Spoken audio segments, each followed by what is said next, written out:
Hello everyone, how are you? I am Siddhant. Let's start today's class. Topic is tense. हम लोग की क्या topic है? Tense है। तो tense there are three type of tense, present tense, past tense, future tense. Tense के तीन प्रकार होते हैं, प्रेजेंट टेंस होते हैं, फ्यूचर टेंस होते हैं और पास्ट टेंस होते हैं। तो हम लोग क्या देखने वाले हैं कि प्रेजेंट टेंस के अंदर सिंपल प्रेजेंट टेंस या present indefinite tense. Simple present tense भी उसको कहते हैं, प्रेजेंट इंडेफिनिट भी टेंस भी उसको कहते हैं। तो चलिए देख लेते हैं। आज हम लोग पढ़ाने वाले हैं प्रेजेंट टेंस की सिंपल प्रेजेंट टेंस या प्रेजेंट इंडेफिनिट टेंस।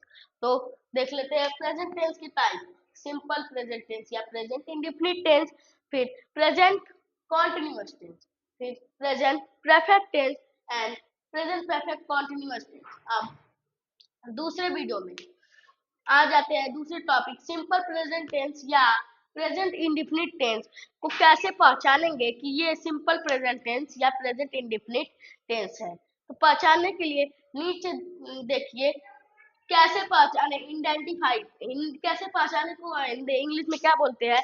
आइडेंटिफिकेशन। आप देखिए वाक्य के अंत में, हिंदी वाक्य, किसी भी हिंदी वाक्य के अंत में ता है, ती है, ते है या रहेगा तो क्या हो जाएगा? पहचान लेंगे आप लोग कि वह सिंपल प्रेजेंट टेंस है। जैसे वह जाता है, वह खाता है, मैं खेलता हूँ, वे दौड़ते हैं। इसमें रहते है, ता है, ती है और ते हूँ, ये सब आ रहा है ना। तो ये क्या हो गया कि हिंदी वाक्य में क्या पहचानने का हो गया कि सिंपल प्रेजेंट टेंस है या प्रेजेंट इंडेफिनिट टेंस है। फिर उसके बाद दूसरा आ जाते हैं इंग्लिश में कैसे पढ़ना है। Action verb.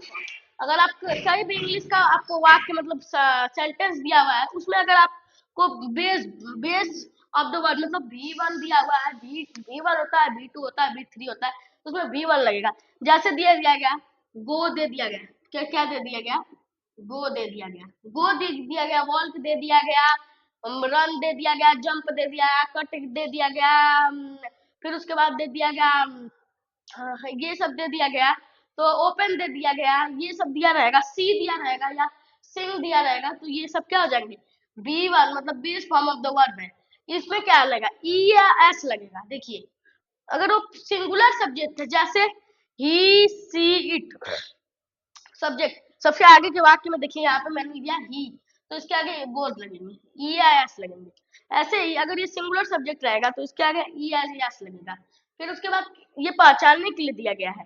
फिर दूसरी है डू डज। अब देखिए अब डू डज में क्या करना है कि कैसे पहचानेंगे कि वो इंट्रोगेटिव या नेगेटिव है। किसी भी वाक्य में डू या डज रहे, डू रहे या डज। अब देखिए डू कहाँ लगेगा कि जो प्लूरल सब्जेक्ट रहेंगे उसमें डू लगेगा, और डज जो रहेगा सिंगुलर।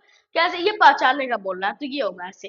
फिर उसके बाद वाक्य रचना, स्ट्रक्चर। जी हाँ, अब आज हम लोग स्ट्रक्चर में पढ़ेंगे अफर्मेटिव स्ट्रक्चर, अफर्मेटिव ई पढ़ेंगे। फिर कल वाले फिर दूसरे पार्ट में अफर्मेटिव बाद इंट्रोगेटिव फिर नेगेटिव पढ़ेंगे।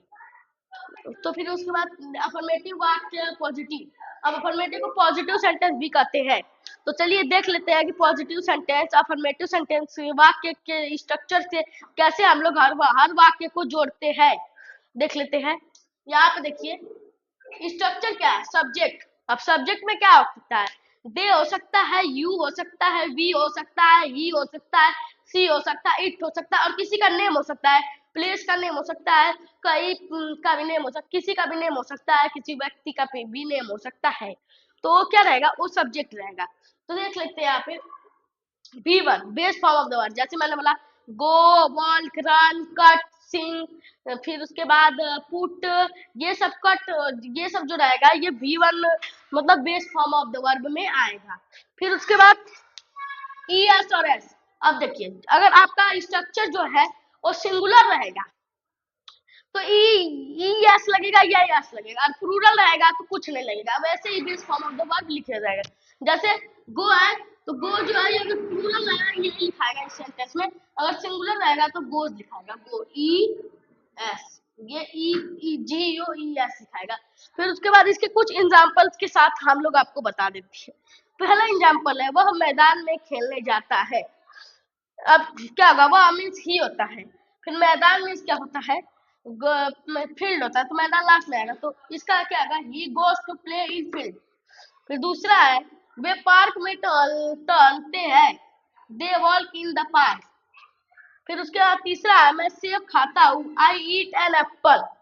मैं सेब खाता हूँ, आई ईट एन एप्पल। अब देख लीजिए, अब मैं दो ऐसे वाक्य भी आपको बता देता हूँ कि जो होंगे, तो है, हम शाम को क्रिकेट खेलने जाते हैं। हम का क्या होगा, वी होगा, तो वी हम शाम को क्रिकेट खेलने जाते हैं, तो इसका क्या होगा, we play cricket in evening. We play cricket in evening. आपको इतना समझ में आया होगा। मिलते हैं नेक्स्ट वीडियो में नेगेटिव और इंट्रोगेटिव स्ट्रक्चर के साथ और उसके 5 एग्जाम्पल के साथ। धन्यवाद। तो देखिए, हेलो, मैंने फिर ला दिया वो स्ट्रक्चर नेगेटिव अफर्मेटिव, मैंने पढ़ा दिया था, स्ट्रक्चर ला दिया हूँ मैं नेगेटिव सेंटेंस का और इंट्रोगेटिव सेंटेंस एग्जाम्पल के साथ, और इसमें मैं समझाऊंगा भी कैसे इसको किया जाता है। तो चलिए पहले नेगेटिव सेंटेंस देख लेते हैं। नेगेटिव सेंटेंस में सब्जेक्ट में डू नॉट लगेगा और डज नॉट या डू नॉट कहा लगता है, मैं अभी आपको बताने वाला हूँ। तो देख लीजिए क्या है, पहले सब्जेक्ट प्लस डू नॉट या does not plus V1 plus object. अब आप पूछेंगे कि डू नॉट कहाँ लगेगा और डज नॉट कहाँ लगेगा, तो मैं आपको बता दूं कि डू नॉट और डज नॉट कहाँ लगेगा। देख सकते हैं आप कि डज नॉट किसके साथ लगेगा, प्लूरल अगर होता है सिंगुलर। सब्जेक्ट जब सिंगुलर तब डज नॉट लगेगा। जैसे कि मैं आपको बता दूं, सब्जेक्ट क्या क्या होते हैं, किसी का भी नेम हो गया सब्जेक्ट, कोई भी नेम हो गया, फिर ही सी इट हो गया और सिंगुलर सब्जेक्ट हो गया, तो आप पे डज नॉट लगेगा। जैसे he see it name, he see it name जो रहेगा वो क्या हो जाएगा कि ही सी इट और नेम जो होगा वो डज नॉट में आएगा। और डू नॉट में क्या आएगा, अब मैं वो आपको बता देता हूँ। अब डू नॉट में ओ आएगा, देखिए डू नॉट में क्या आएगा, क्या आएगा, आपके दिया रहेगा वी दिया रहेगा, फिर उसके बाद यू दिया रहेगा, दे दिया रहेगा, देखिए वी यू दे दिया रहेगा और ये सब दिया रहेगा और आई दिया रहेगा, मैं के लिए शब्द। तो ये क्या होगा, डू नॉट याद रहेगा, तो आपको ये समझ में आएगा। और B1 base form of the word, देखिए यहाँ पे base form of the word मैंने लिखा हुआ है, base form of the word, जैसे गो हो गया, जंप हो गया, रन हो गया, फिर पुट हो गया, कट हो गया, शूट हो गया, ये सब जो होगा वो आपका क्या होगा, base form of the word होगा, फर्स्ट फॉर्म होगा। तो फिर उसके बाद इसके कुछ एग्जाम्पल देखें। तो वह स्कूल नहीं जाता है, क्या करता है कि वो स्कूल नहीं जाता है, वह स्कूल नहीं जाता है। यहाँ पे देख लेते हैं, he does not go to school, he does not go to school, he does not go to school। अब इसके बता देते हैं कैसे कैसे लगा हुआ है। ये क्या है, जो सब्जेक्ट है, तो यहाँ पे ही पहले लग गया है, फिर डू नॉट। अब देखिए यहाँ पे ही जो है सिंगुलर है, तो यहाँ पे डज नॉट लग गया। फिर उसके बाद V1 मतलब गो मैंने बताया था, जंप बताया था, रन बताया था ना, तो यहाँ पे लग गया। और सब्जेक्ट में आ गया to school, go to school, तो क्या होगा बन के, he does not go to school, he does not go to school, ये हो गया आपको। फिर दूसरा है वे नहीं पढ़ते हैं। अब देखिए मैं ये आपको भी बता देता हूँ कि वे नहीं पढ़ते हैं। अब इसका क्या होगा, मैं अभी आपको बता देता हूँ, वे नहीं पढ़ते हैं, वे नहीं पढ़ते हैं। तो देख लीजिए दे हो गया, दे जो है वो क्या है, प्लूरल है, क्या है, प्लूरल, क्या है, प्लूरल है। तो यहाँ पे डू नॉट लग गया, यहाँ पे दे लग गया, डू नॉट लग गया है। अब पढ़ते हैं तो उसका स्टडी होगा, स्टडी फर्स्ट फॉर्म। ये मैंने दिया है बे रूम में नहीं पढ़ते हैं, तो अगर ये दिया रहता they do not study in room होता, लेकिन यहाँ पे ऑब्जेक्ट नहीं दिया, तो यहाँ पे ऑब्जेक्ट नहीं लगेगा, ये हो गया। अब तीसरी, वे मैदान में नहीं खेलते हैं, क्या करते हैं, वे मैदान में नहीं खेलते हैं, इसका भी देख लेते हैं। They do not play in field, they do not play in field, यहाँ पे भी ये भी प्लूरल है, ये नहीं लगेगा क्योंकि डू नॉट नहीं, डज नॉट नहीं लगेगा, डू नॉट लगेगा। और इसमें ऑब्जेक्ट दिया हुआ है, ये दिया था वे नहीं खेलते हैं, तो यहाँ पे इतना आता दे डू नॉट प्ले, लेकिन यहाँ दिया है वे मैदान में खेलते हैं, दे डू नॉट प्ले, वे मैदान में नहीं खेलते, they do not play in field. आपको इतना समझ तक आया होगा तो लाइक सब्सक्राइब, मेरे चैनल को लाइक कीजिए, सब्सक्राइब कीजिए।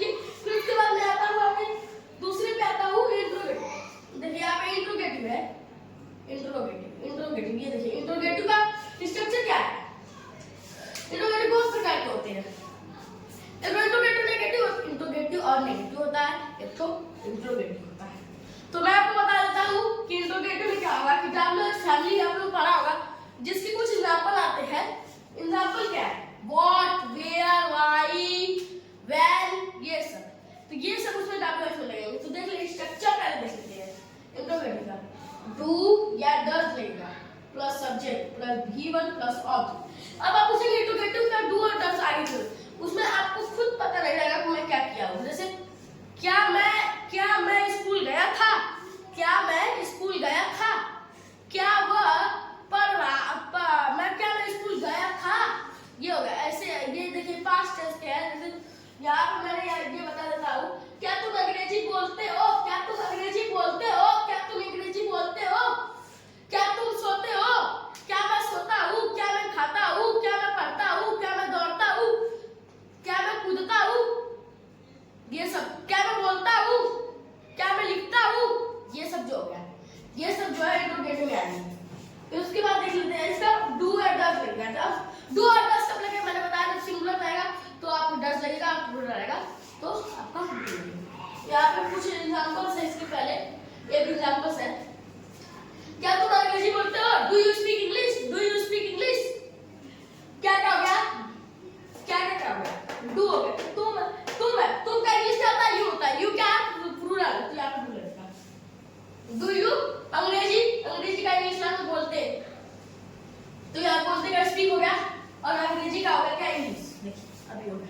और यहाँ पे दिया गया क्या तुम स्टेज पे अंग्रेजी बोलते हो, do you speak English in stage, ये ऐसा होता है। फिर उसके बाद दूसरा देख लेते हैं WH में मैंने पहले WH लेगा फिर डू तक, इसके आगे WH प्लस कर देंगे, मतलब व्हाट वेयर वेयर।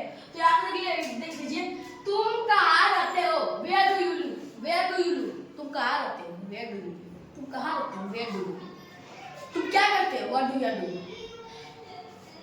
तुम क्या खेलते हो, तुम क्या पढ़ते हो, तुम्हारा फेवरेट सब्जेक्ट क्या है, ये सब जो रहेगा वो आपका होएगा, ये सब जो रहेगा आप W में आएगा। अब यहाँ पे देख लें interrogative negative, interrogative and negative, मतलब इंट्रोगेटिव नेगेटिव उसको बोलते हैं, तो वो कहाँ लगेगा मैं आपको बता देता हूँ। इंट्रोगेटिव नेगेटिव में ऊपर पहले दिया हुआ है WH और नीचे दिया हुआ है, वो पहले WH वाला, WH मतलब what where does when where, ये सब WH plus does not, do does मैं बता था कहाँ लगेगा, सब्जेक्ट सिंगुलर रहा तो डू डज लगेगा, सब्जेक्ट प्लूरल रहा तो डू लगेगा, plus not plus B1 plus object. अब देखिए यहाँ पे वह सब्जी क्यों नहीं खरीदने जाती है, वह सब्जी क्यों नहीं खरीदने जाती है, वह सब्जी क्यों नहीं खरीदने जाती है, इसका क्या हो जाएगा, why does he not go to buy a vegetable, why does he not go to buy a vegetable। समझ में आया आपको, समझ में आया तो मेरे चैनल को लाइक कीजिए, लाइक ठोकते रहिए, लाइक। फिर उसके बाद यहाँ पे आ जाते हैं इंट्रोगेटिव नेगेटिव के, ये बस हट जाएगा, ये क्या हो जाएगा, ये हट जाएगा, तो ये सेम रहेगा पूरा, देखिए सेम है। इसका भी देख लेते हैं, क्या वह क्रिकेट नहीं खेलते हैं, does he not play cricket, क्या वह क्रिकेट कहीं नहीं खेलते हैं, वेयर डज ही, क्या वह कहाँ क्रिकेट खेलते हैं, ये रहता है वह कहाँ क्रिकेट नहीं खेलते हैं, where does he not play cricket. अगर ये कहाँ क्या वह क्रिकेट नहीं खेलते हैं, does he not play cricket. इतना समझ में आया, मेरे चैनल को लाइक कीजिए, सब्सक्राइब कीजिए। इसके बाद मैं लाऊंगा आपके लिए प्रेजेंट, ये इतना हो गया, मैं आपके लिए लाऊंगा present continuous tense next video में। प्रेजेंट इंडेफिनिट टेंस आपको समझ में आया है तो आप मेरे वीडियो को लाइक कीजिए, सब्सक्राइब कीजिए। मैं प्रेजेंट परफेक्ट टेंस जो लाऊंगा वो मैं प्रेजेंट परफेक्ट और प्रेजेंट कंटीन्यूअस टेंस एक ही वीडियो में लाऊंगा। बाय।